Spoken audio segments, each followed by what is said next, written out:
morning. My name is Elaine Sulkin, and I'm the publisher and CEO of ParentMap. Thank you so much for joining us this morning for the Puget Sound Camp Fair and our Parent Ed Talk, Living Like a Citizen, Raising Leaders in a Complicated World with our friend Eric Liu.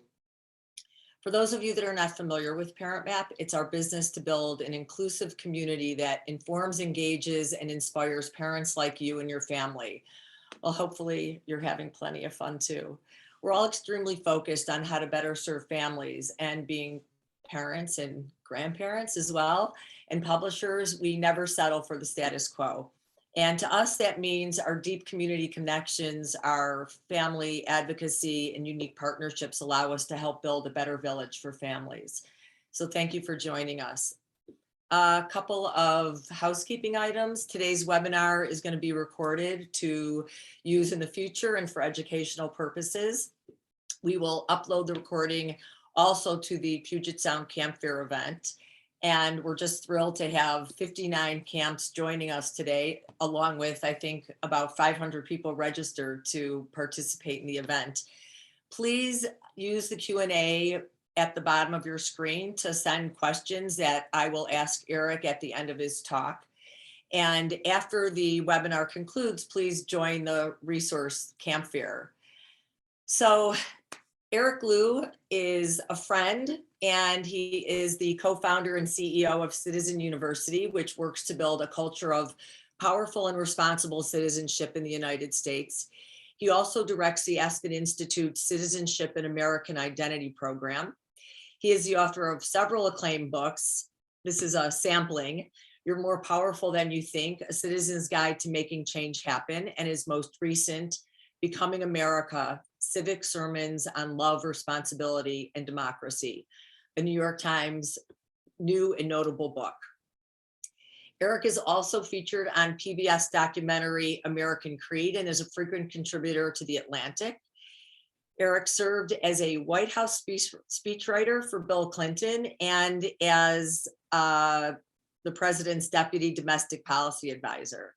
He was later appointed by President Obama to serve on the board of the Corporation for National and Community Service. He and his family live in Seattle. And with that, please join me in welcoming Eric. Elaine, thank you so much. It's great to see you and be with you, and it's great to be back with the whole ParentMap community and family and really ecosystem all across our state and our region. I just want to begin with a few words of praise for those of you who've joined today and are going to be participating in Camp Fair. Maybe some of you are first time encountering ParentMap, and others of you, this is a regular tradition, but I just want to honor Elaine and the entire ParentMap team for what you all have been building and creating for our community for so long. My daughter is now a college graduate, but ParentMap was a big part of our lives all through her younger years, and to the point where she loved reading ParentMap too, to kind of see what kinds of tricks I was going to play on her and how I was going to be handling her, but it just became a running joke. And but more than the kind of way that the publication became part of our family life, I think is just everything, Elaine, that you said at the beginning, which is that you all have had a commitment to these ideas and these ideals. You're not just a service provider, you're not just an information broker. You've really tried to raise hard, challenging topics and questions for parents and kids, and to reckon with. You've been attuned to the times and the ways that issues in our society, whether here at home, issues of violence, domestic violence, gun violence, issues of racial injustice have come up, or of course, our times globally now too, questions of climate crisis and as we gather here, war. So I honor you, Elaine, and honor the whole ParentMap team for everything you all have done. Thank you. Thank you. And I just wanted to begin with, an acknowledgement that, we're gathering. It's not easy to be gathering right now. And it's not just because it's 9:30 on a Saturday and everybody has a lot to be doing right now. But I think the deeper sense of heaviness that a lot of people feel in this moment because of Vladimir Putin's invasion of Ukraine, because of the stifling and strangling of a free democratic state and nation is happening before our eyes.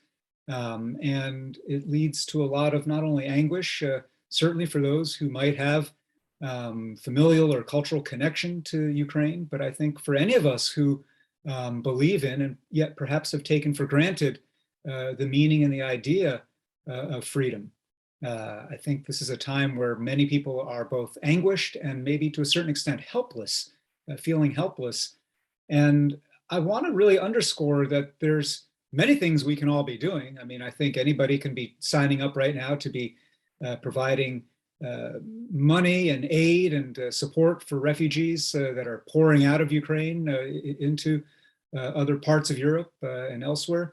But I think, honestly, for us here, one of the most basic things that we all can be doing right now is to recommit to fortifying our democracy here at home.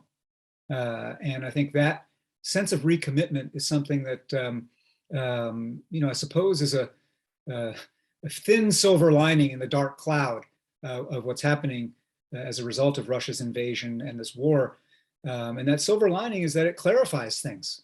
It clarifies the stakes. It clarifies the reality that is divided as we are here in the United States around political issues, that there is a clear line to be drawn between those who support authoritarianism and autocracy and those who support self-government and freedom.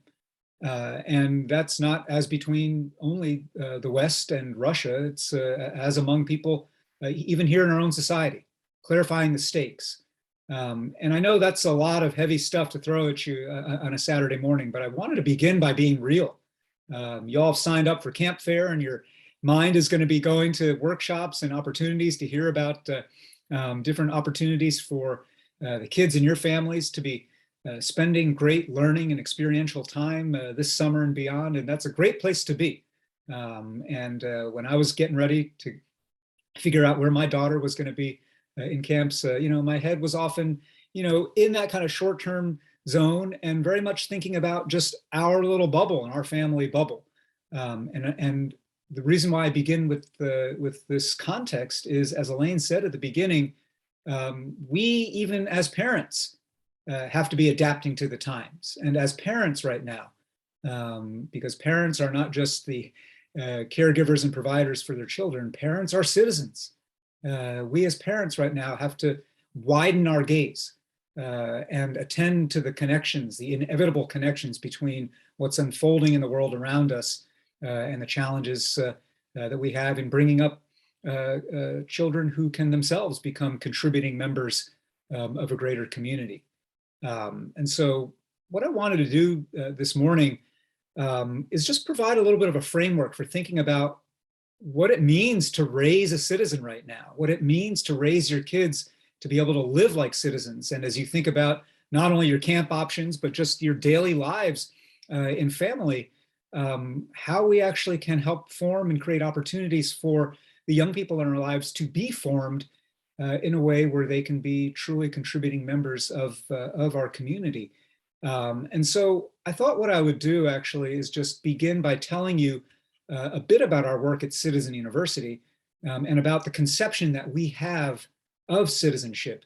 And that will give a framework, I think, for how you can think about the work that you've got to do and that you're doing in many ways as parents. And then we're going to allow a good chunk of time here in this hour for just Q&A and conversation.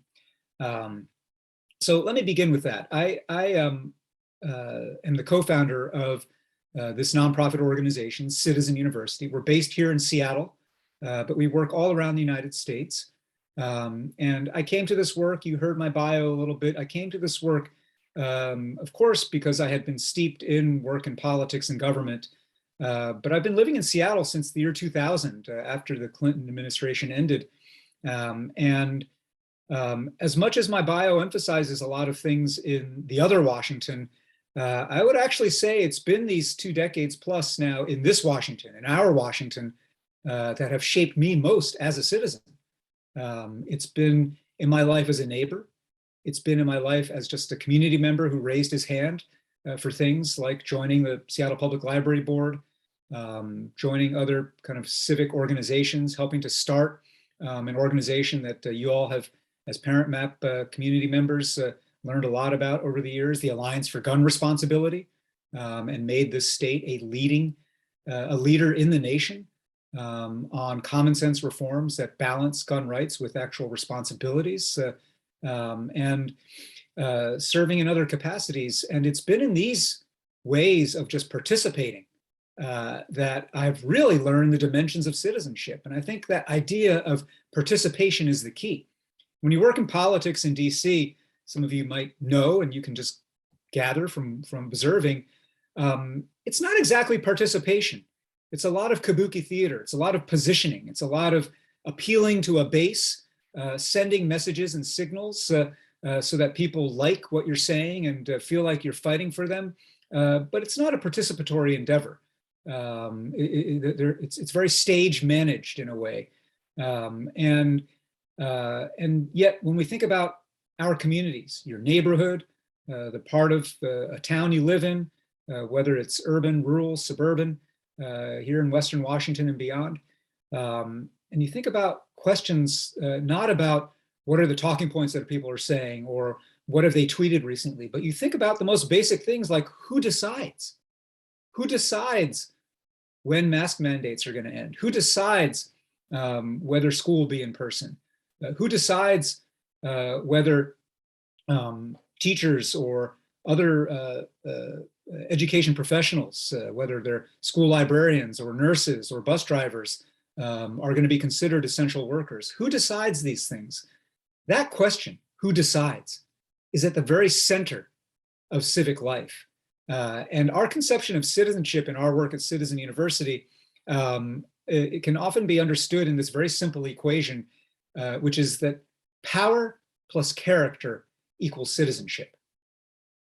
Power plus character equals citizenship. That to live like a citizen, and by the way, in all this talk of citizenship and Citizen University, I want to add that what I'm talking about here is not the narrow legal sense of documentation status or passport holding or papers.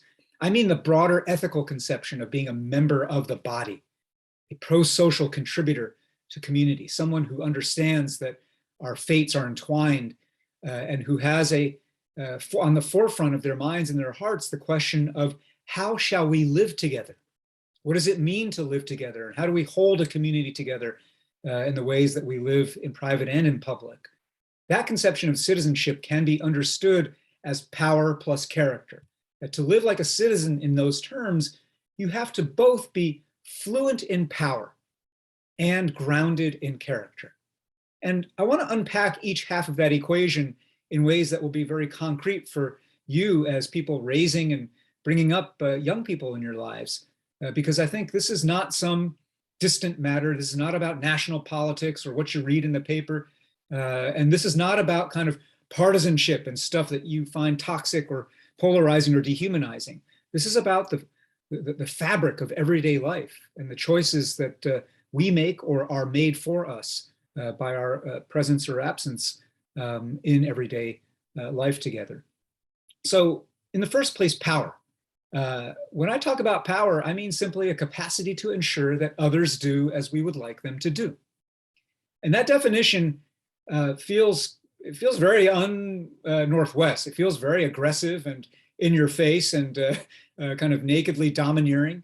And a lot of people, certainly in this part of the country, but all over our country, have a bit of kind of hesitation about that conception of power. And that's because they think power is a dirty thing. They think power is a dirty word. They associate it, well, all the associations are negative: power hungry, power mad, power trip. And I suppose that's partly understandable.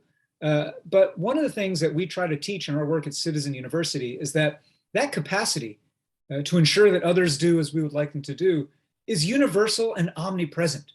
It's, if we're honest with ourselves, it's woven into the fabric of how we behave in every human relationship, with our family members, with our coworkers, with our neighbors. We as humans are always wanting others to do as we would like them to do. And that capacity when applied to questions of common concern, is what you can think of as civic power. And I often say and try to teach that, if you have qualms about this idea of power and you think it's dirty and you don't want to, you just want to put your head in the sand about it, I urge you now to get over those misgivings. We are obligated as self-governing members of a democracy, of a democratic republic, to understand what power is. And power is, well, it just is. Power is like fire in that way. It's not inherently good or bad. It just is. You can put it to good uses, you can put it to bad uses.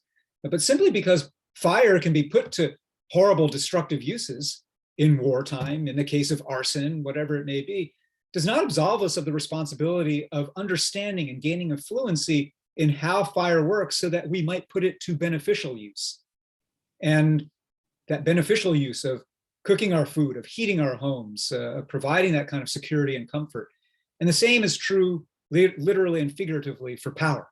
Though it can be put to bad uses, that fact alone does not free us from the responsibility to understand it and to understand what power is, what sources it emerges from, how it flows, who has it and who does not. And it comes back to that central question I was naming a moment ago. Who decides? That is the central question of all civic power. And when you actually think about this, and this is a thing in which it could be a very interesting conversation to have around a kitchen table with your family members. And that's not presuming that you, the adults in this room right now, in this webinar, are already fluent in power. You might not actually be able to tell me who decides stuff in Sammamish. You might not be able to say who decides in Mill Creek on this or that, or who decides in Bellingham how things ought to be. You may not be able to actually put your finger on it. You may say, oh, well, there's a mayor and a city council, but our question of who decides is not just about the org chart of elected office. We mean, who runs this town? Who runs this place? Who are the influencers? Who are the people like maybe many of you, like Elaine, who shape narrative, who shape social norms? Who are the people who can organize other people and mobilize folks? They may be labor organizers, they may be faith organizers, they may be business leaders. Who are the folks who can actually mobilize money and start making money move in concerted, organized ways, whether that's as employers or maybe as people who want to boycott or unionize employers. All these questions are layers and textured versions of that question, who decides?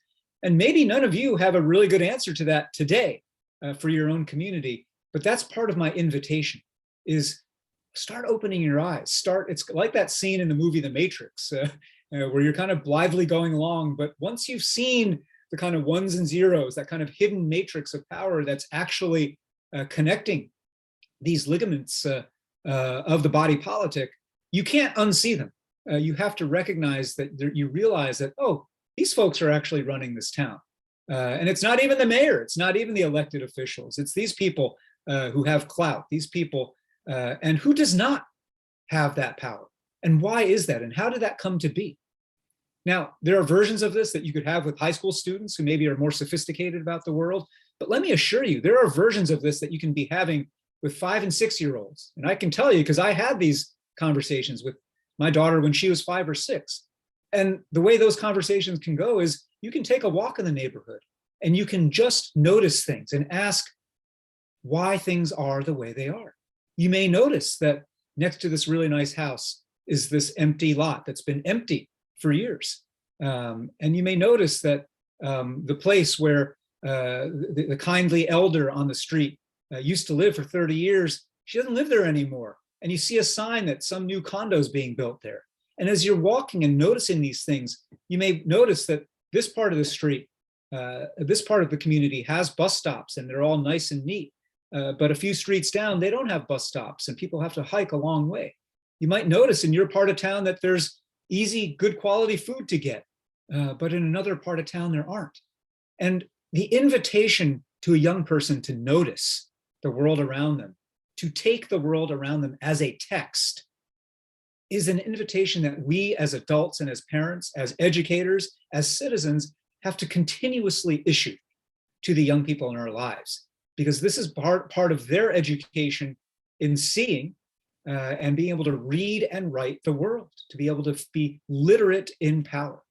And it may be many years before you actually use that language of power for that 5 or 6 year old. It might be a few years later that you start talking about these conceptions of power. But part of what our responsibility is to give them that sight and that literacy from an early age.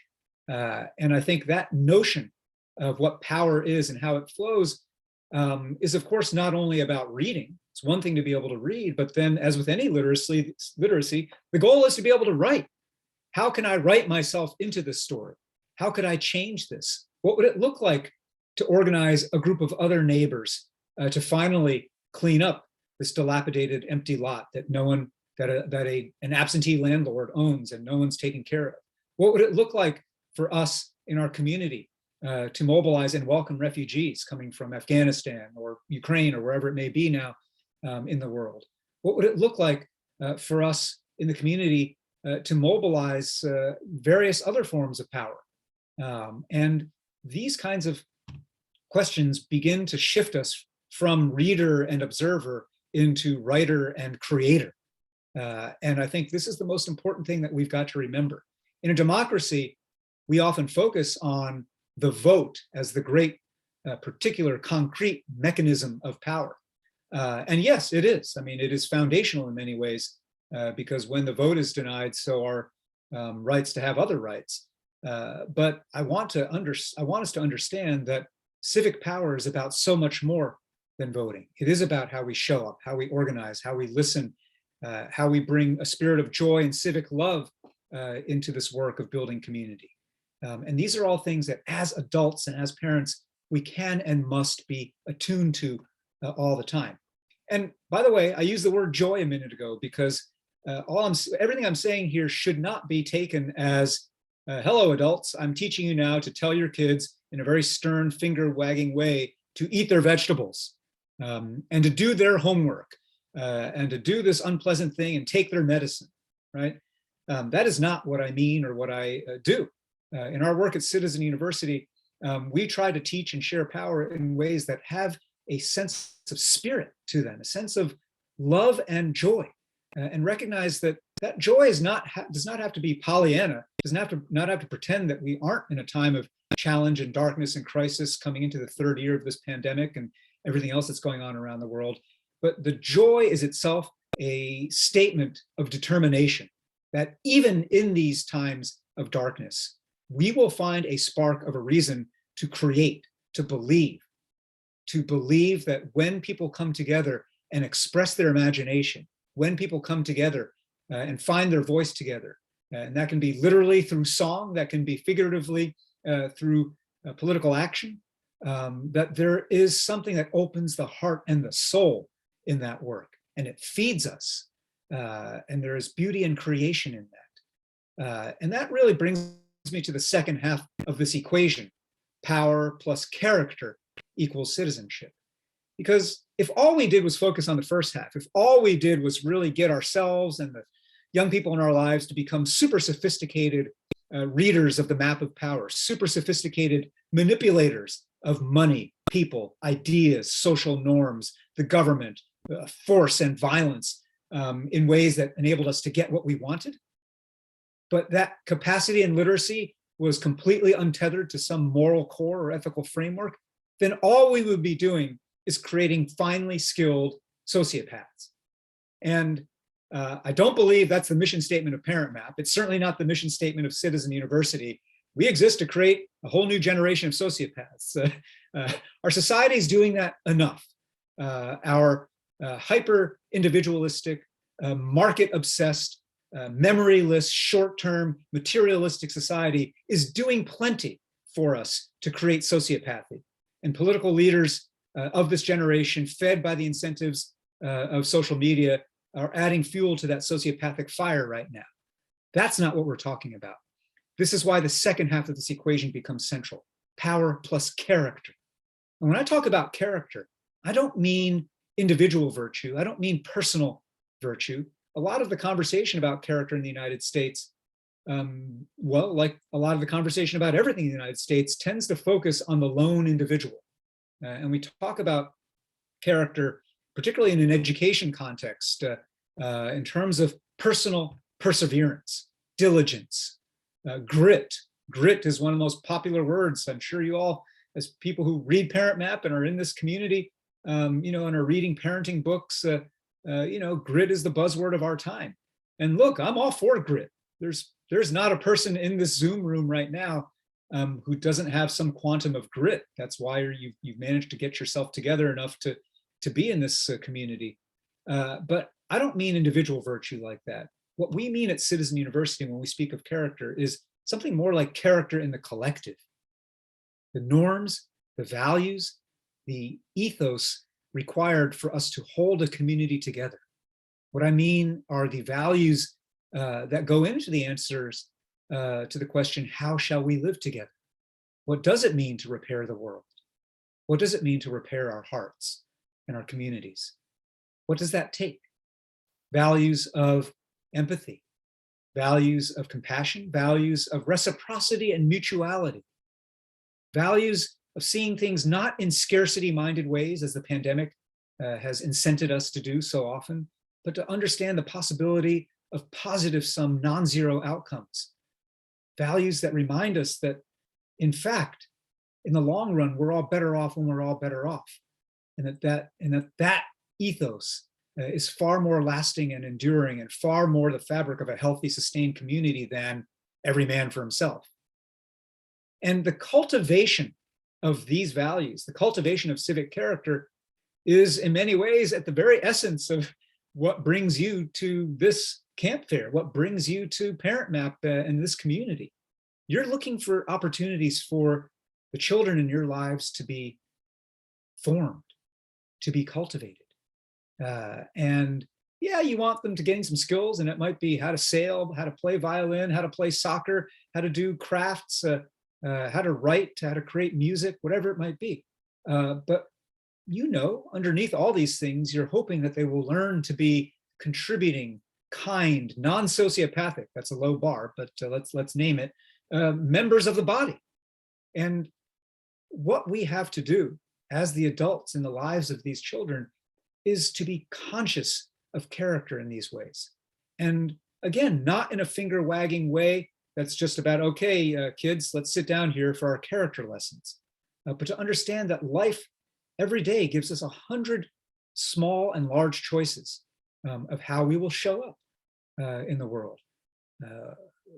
What we say or don't say, whether we choose to be bystanders or participants in a situation when someone from a disfavored group, someone wearing a headdress, for instance, is being harassed on the bus. What we say or don't do when we witness or notice someone who's unhoused in front of our favorite ice cream joint. And recognizing that all of these small choices, to engage or disengage, to see or not see, to ask or not ask, to help or not help, are not just our personal choices in an atomistic sense. Part of the every man for himself ethos is connected to a very also American ethos of don't tread on me. I should be able to do whatever the heck I want as long as I don't actively hurt somebody else. And the danger, well, again, the pandemic has taught us the danger of that worldview. But the true danger of that worldview is that it makes us pretend that our actions are only our own, that our choices affect only us.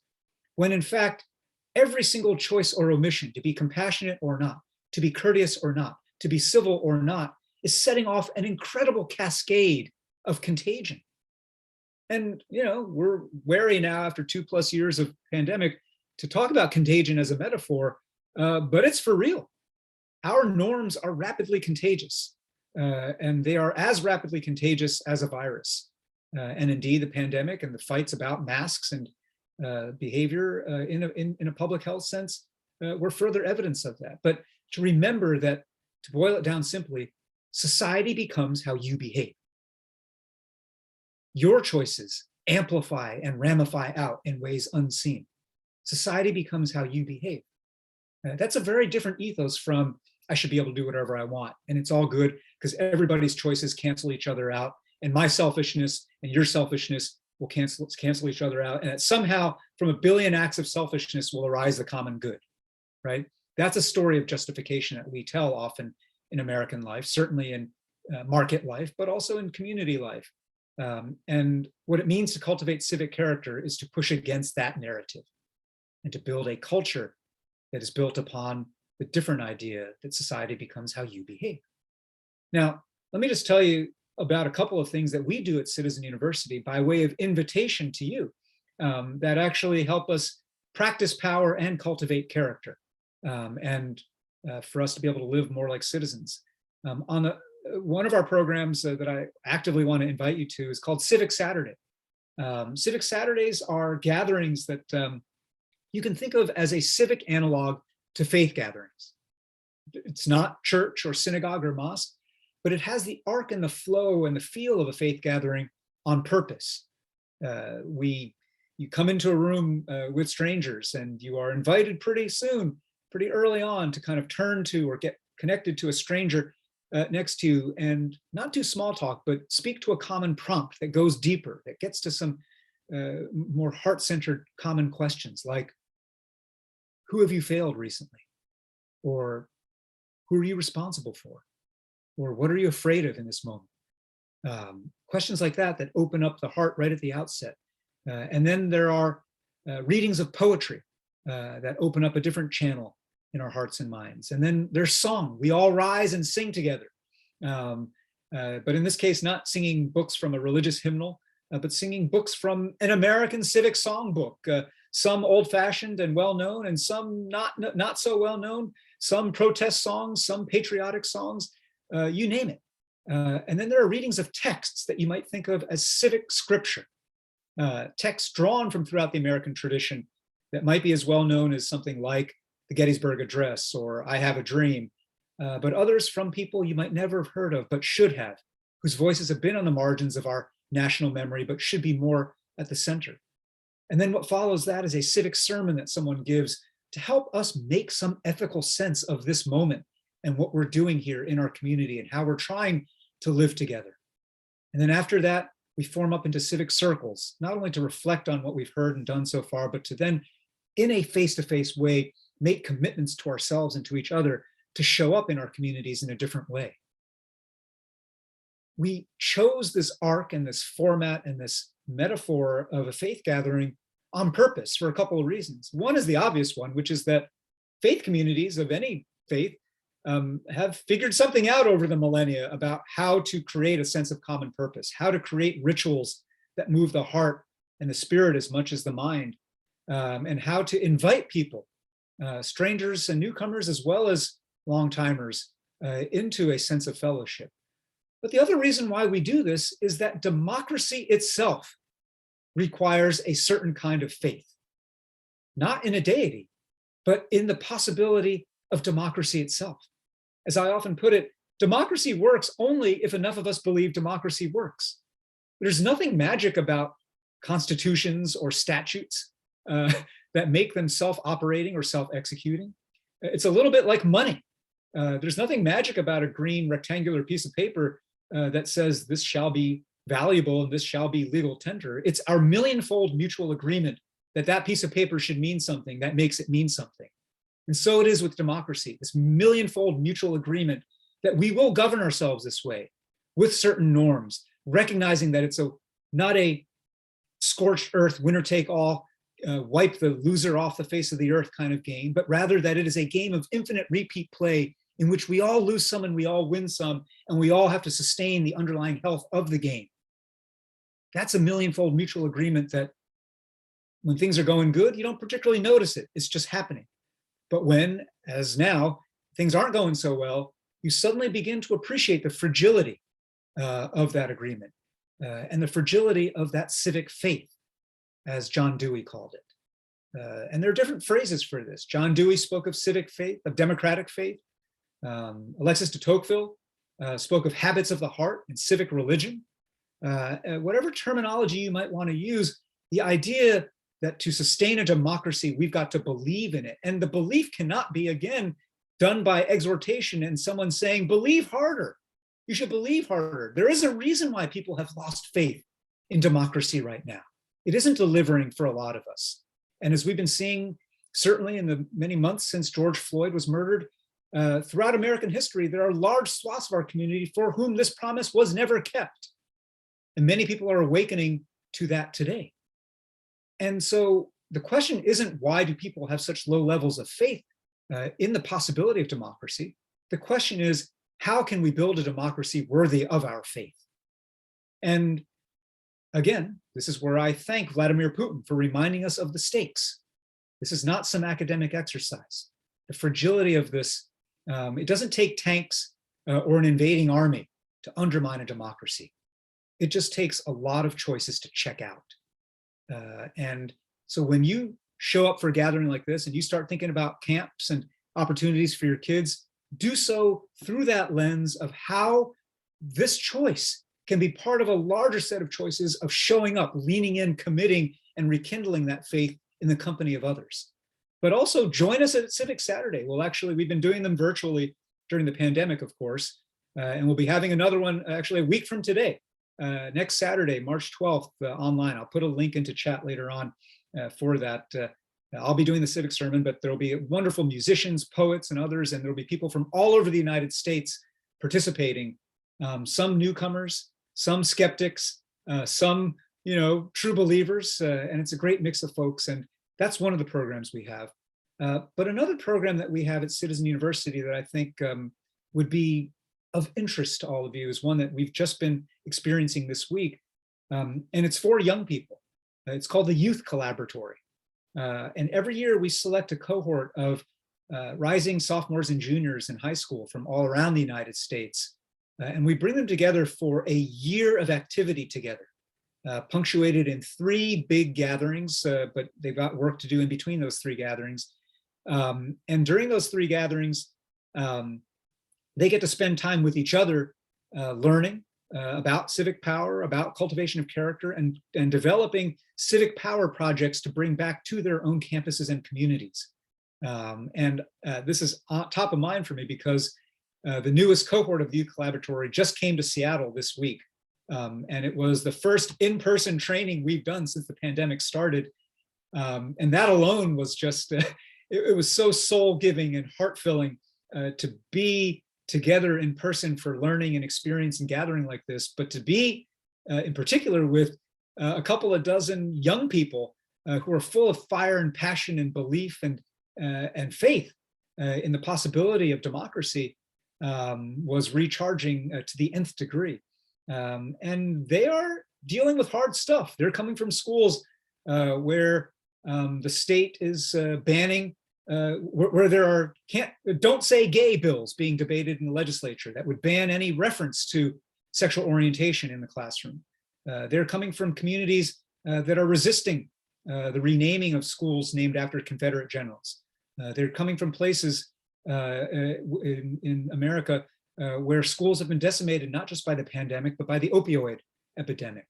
They're coming from places and communities that are dealing with the hard, real stuff of racial injustice that is a multi-generational legacy that people have not paid attention to in their community. And so they're dealing with heavy stuff, but they're coming together in ways that give them force, give them life, and give each other hope. And in both these programs, Civic Saturdays and Youth Collaboratory, we try to fuse the teaching of power with the practice of character and the cultivation of character. And we try to do so, hopefully you've gotten a sense, with a spirit of joy and hope and spirit and even play and creativity. The Youth Collaboratory spent the first day together developing the youth power projects. They spent yesterday with members of a different program of ours called the National Civic Collaboratory, which is adult civic innovators from all around the United States who also meet 3 times a year and then in part serve as mentors to these young people.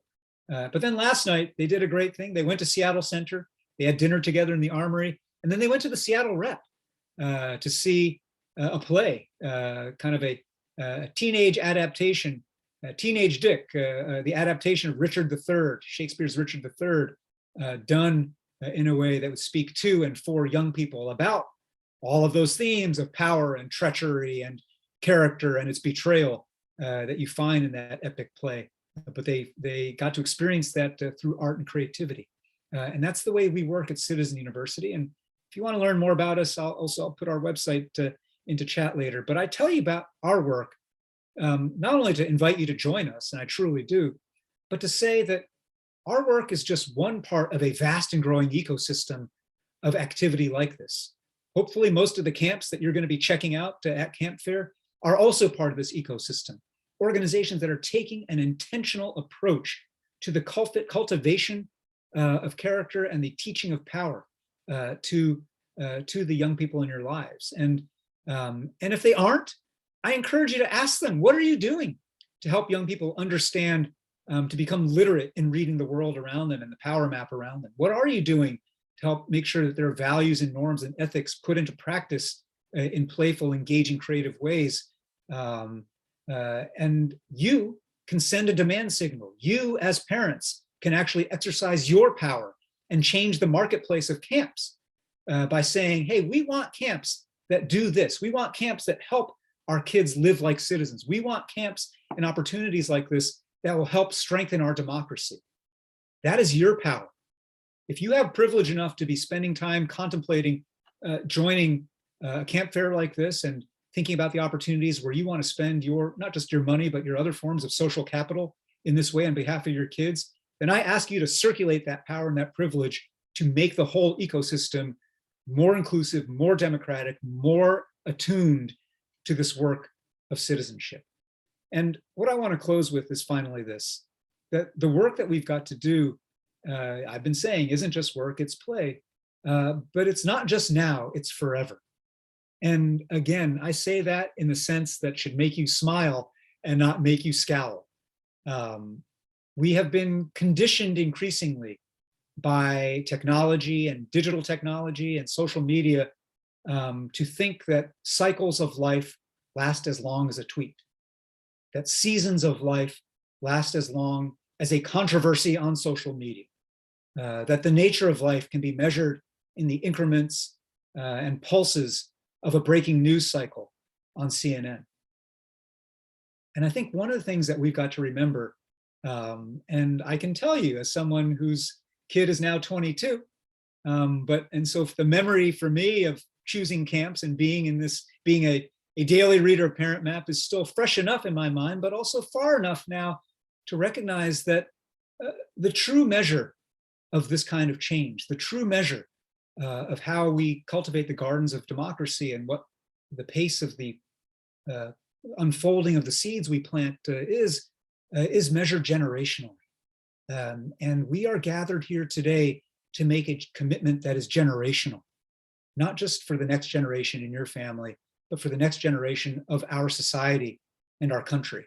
And so as you do this work together and as you explore the meaning of parenthood and the opportunities you have to raise kids to be these kinds of contributors, start thinking in those terms and start teaching them to think in those terms.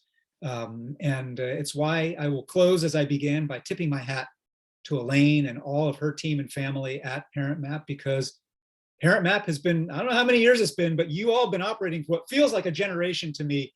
And there is a whole swath of people, parents and kids, who've grown up with these tools and with the gifts that you shared.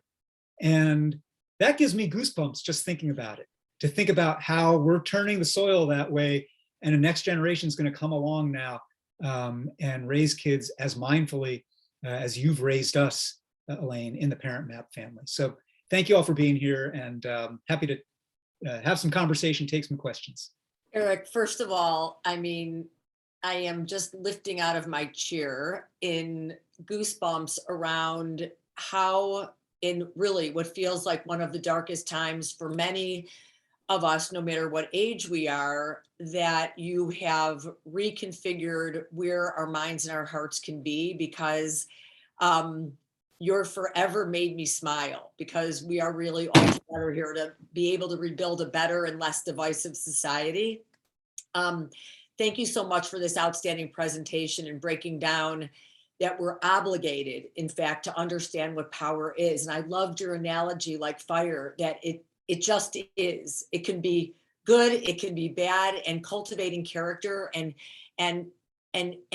framing for parents how to help their kids be noticers of society and what we can do. So the first question, and I hope you don't mind because it's slightly personal.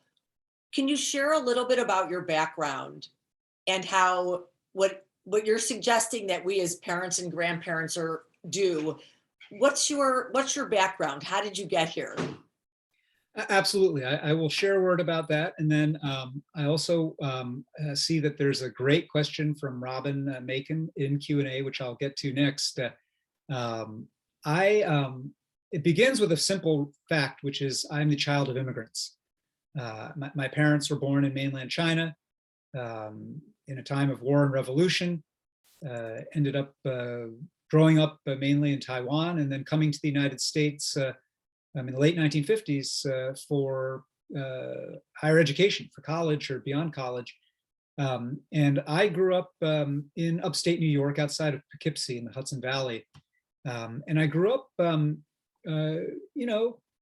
blessed, I guess is the simplest way to put it. I grew up, IBM was the company that dominated our company town of Poughkeepsie back then. And I grew up at a time in the peak of American power, in a town where the company town was at its peak of its might, and where everything was awesome, right? And that peak, both those peaks have since passed. IBM cratered and Poughkeepsie cratered after I left for college, and the United States, of course, does not stride unchallenged, sit astride the world unchallenged anymore. But during my years growing up, because of all of that good luck, my parents, in ways that were sometimes spoken, but mainly unspoken, reinforced in me this sense that all I'd done was to have the dumb luck to be born here, right? All I did was to have the dumb luck to be born in the United States in 1968, the peak of American power, and to grow up in Poughkeepsie, the peak of, the prosperity and security of that community's life. And it was my parents who'd done the heavy lifting. They'd made the choices to sacrifice, to take the risk. And so the question all the time in the background was, what was I going to be? What was I going to do to be worthy of all of this sacrifice? What was I going to do to make it worth it? And so I grew up with a strong ethos of be useful.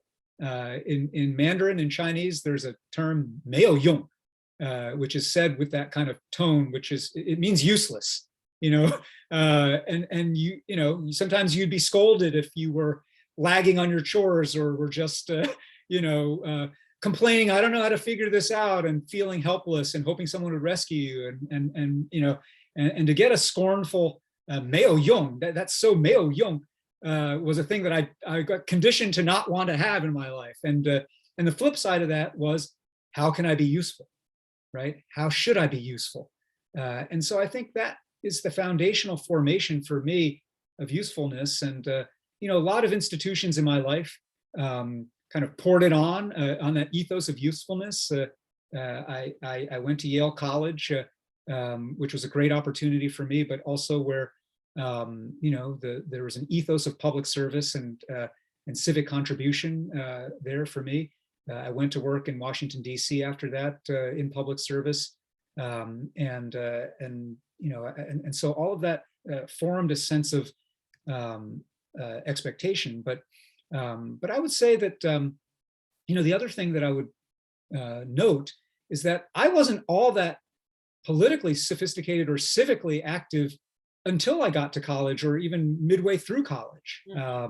So if you're a parent who's thinking, oh, my kid isn't reading the New York Times every day and figuring out how to be starting a nonprofit or whatever, don't sweat it. Like the kinds of foundation laying that happens for all of us will take its time over the course of a generation, but the formation of values is key, and usefulness will take many forms, right? And I think that's what my parents, who themselves, they were not super politically active, but you know what they were, Elaine? They were joiners. They were big joiners, right? Chinese community, they led the Mid-Hudson Chinese Community Association. They led this club. They started that organization. And that ethos I just observed and kind of soaked in. And when people I today, was just, yeah, no, I was just gonna say, I mean, you can, leaving it, you were almost left that to chance, which I knew it wasn't, that at a certain point in your college career, you got more interested in politics, but no, it was actually very much a part of your DNA. And as we say, from our dear friend Yafa in early learning, the most important job that we have and role is as parents, and imparting in our kids' DNA those things that we value, and not delegating that in our is so important. So yes, I want to jump to Robin's question that you yeah, yeah, referenced, because it's a great one. She said, I love what you said about questions we can raise, and also that there can be joy in civic participation, discussing ethics. How do you avoid a left, right, other bias or pressure in the conversation? For instance, no one thinks homelessness is good, but many people disagree on how to deal with it. And everyone agrees on what actions are passionate. How does Citizen University encourage diversity of thought and perspective? great question. So there's a couple layers to how to answer that. I think the thing that I might contest in the question is, how do we avoid left-right disagreement? I actually think part of the thing that we've got to get comfortable as parents, as citizens, is in fact to lean into these differences, and not necessarily in the toxic, unhelpful way that they are unfolding in a lot of our mediated civic lives right now.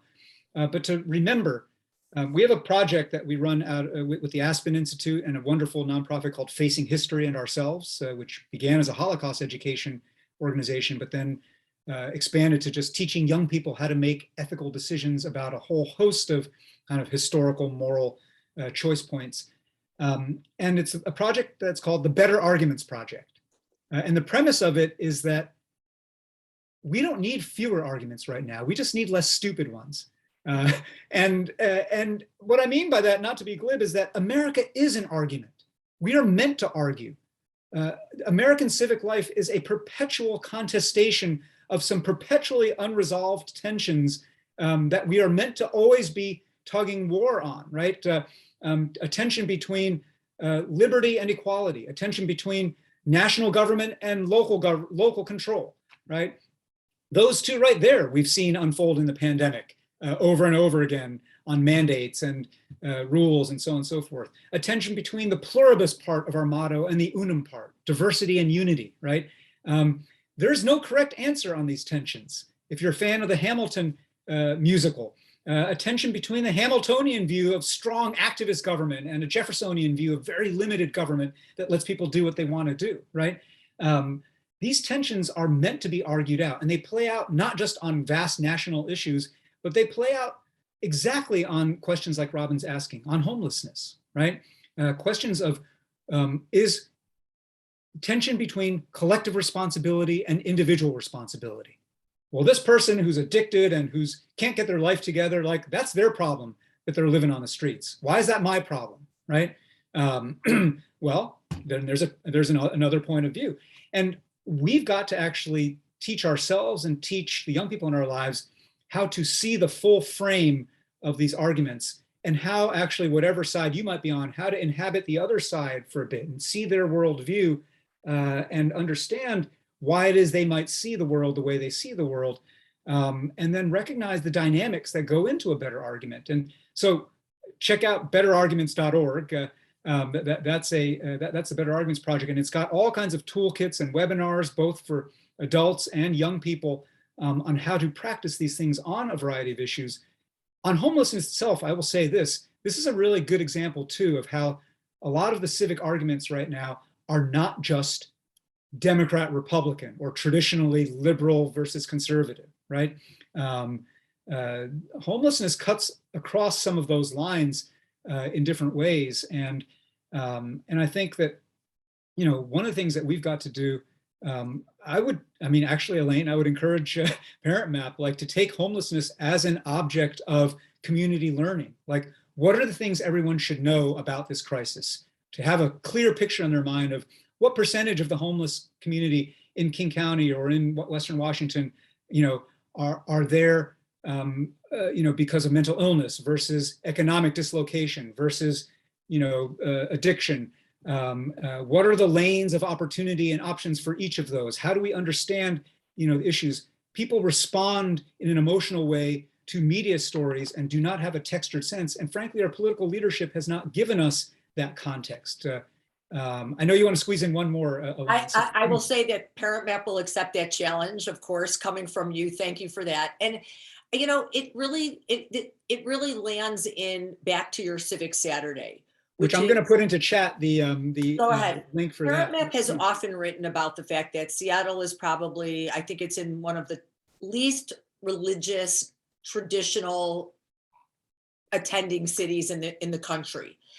And what we often discuss is, where are parents? This is a number of questions put together.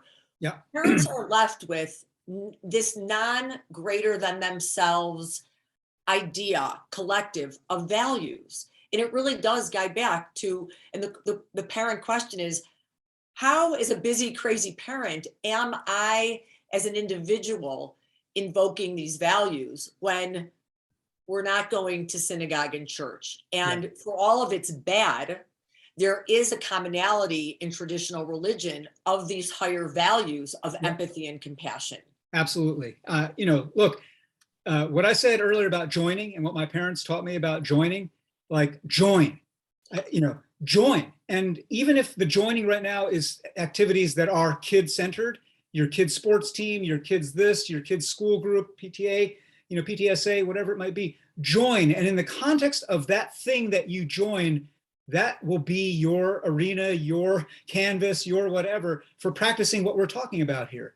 Every PTA, every soccer club, everything is meant to be a place where you can start teaching each other about how to see power, start asking these values questions about character. Even if the topic of the thing you've joined may seem to have nothing to do with civics, it could be a sports club or a gardening club or a whatever, right? And so the joining, that's the way to fuse that with the fact that time-pressured parents, are time-pressured, right? And it's not a matter of guilt of I don't make time or I can't get this right or I've only got one shot.